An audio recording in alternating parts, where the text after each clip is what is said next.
But I think we can move on to the next thing that I watched Yep. over the weekend. Of course, as promised, Mm-hmm. I'm watching more rally this year. Yes. And so this weekend we had the rally in Sweden happening. And I tried to watch a couple more legs this time. So there were 18 legs or stages in total of the overall Sweden rally. So I tried to watch a couple different ones spread out through the days. I watched Thursday's opening stage because I was like, okay, I want to see how things kick off. And then I watched some stages from Friday, Saturday, and then, of course, on Sunday's big power stage, just to see also how maybe things develop.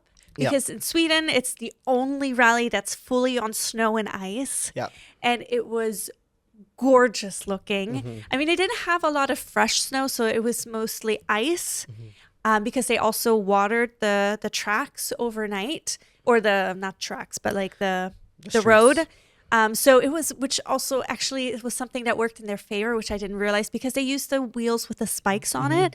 So then if it's just ice and no snow, it can just grip onto it, which is great. But then, of course, for the people who race later, it destroys the ice and they have less grip. So of course, it's also about like placement. When do you start? Because throughout the rally, it changes, of course.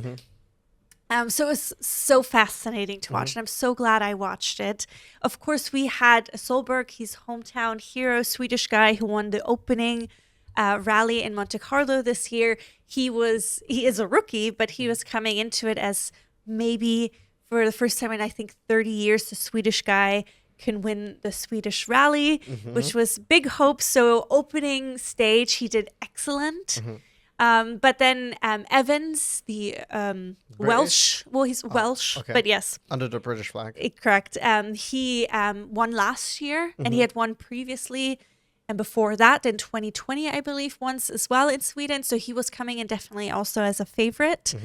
And I mean, it was so fun to watch. I mean, Toyota has been insane. They locked out the podium this rally and the Monte Carlo rally. This time even top 4 was all Toyota. And then it was so fun because even at the power stage, because there's extra points for Sunday and for the final stage, you get extra points. Okay. So it was really close. There was Thierry Neuville. He's a Belgian driver. He ended up winning, I think, by a 10th of a second to stage, but not the overall. The overall rally didn't quite go as well for him. The cool thing also, which I had not clocked the last time I had watched rally, was that at least for this race, 2 of the co-drivers were women. That's 2 awesome. of the Swedish co-drivers were women, which I thought was really great to see. Because we don't see a lot of women in the sport, unfortunately. Same to me. Yeah. It's like the one sport motorsport where you would think it's a lot of women. Yeah. But I don't know if it was this adverse effect with Michel Mouton. It was like you had one that was really, really good. And then people were like, we don't want this again. Or like you have to be as iconic as she to even get a position. But I don't know. I think rally also just in general has, they need a little bit more. Yeah, it is very like European. Yes. Very European. Yes, for I mean, sure. I think like F1 already is very Eurocentric, Yes. you know, even like they're racing all over the world. If you look at where most drivers are from, Yeah. it's Europe. You know? 100%. But it was a really fun rally to watch. I mean, which I also think, okay, so I was watching the rally, and of course, a lot of it goes through landscapes, right? This time it was a lot of forest and sometimes also like open fields and things like that. But then sometimes they literally drive through like little itty bitty towns, is even a big word, like village or like little neighborhoods or something. But they're so close to their like buildings and things, and it's just absolutely bonkers. This is where all those like Fast and Furious, Mission Impossible get their inspiration from for their street races through the cities, right? They're of course they're always like in London or Rome or whatever the hell, but it is literally like you need to if you've never seen it, you need to look it up. It's insane. They're just sending it sending it down this narrow, and there's literally no room for margin. And it's absolutely bonkers because they are full out all the time or as much as they can. And then of course on the ice and stuff they have to keep correcting. So it must be so exhausting. Also, quite tense. To like, because you're constantly correcting the wheel because you're trying to get grip and grab and whatever. But it was so fun to watch, and it's also just so stunning to watch, and they have these really cool shots also either out of like as if you're sitting in like the middle seat in the back and you can watch through the front window or windshield, or there's cameras attached at the bumper, either sometimes more central, more on the left or right or whatever, and you can get that shot there.